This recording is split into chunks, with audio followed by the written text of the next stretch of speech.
Alors, pour les angles, là je ne vous réexplique plus, hein, puisque je vous l'avais fait dans une vidéo. Retrouvez la vidéo si vous ne savez plus comment on les mesure. Donc, voilà les différents exercices.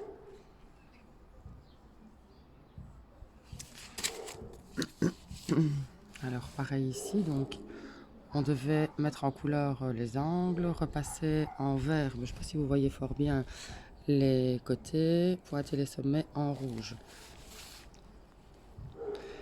Voilà, alors il fallait les mesurer, les différents angles. À 1 degré près, c'était bon, hein. Alors, former un angle et pointer le sommet en rouge. Le sommet devait obligatoirement s'appeler O parce que c'était O qui était commun à OA et à OB.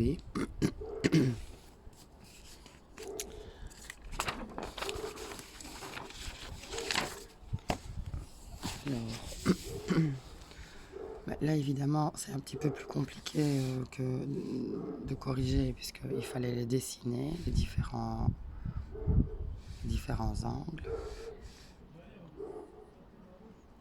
Si c'est pas le même sens que moi, c'est pas grave non plus, hein. Vous avez pu les faire vers la gauche, vers la droite, vers le dessus, vers le dessous. Pour moi, c'était égal.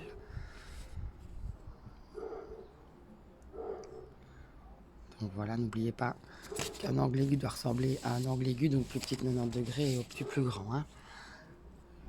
Alors, ici, on doit faire une moyenne. Donc, il fallait d'abord mesurer chaque angle.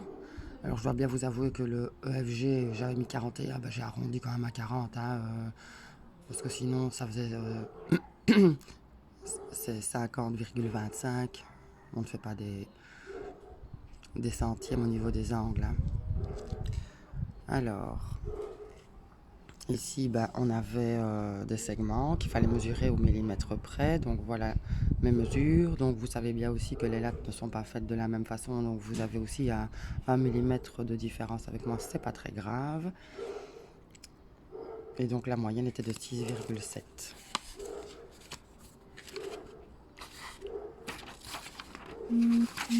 Alors, je vais prendre mon autre parce que ce sera plus clair pour vous si je vous le montre ici. Voilà.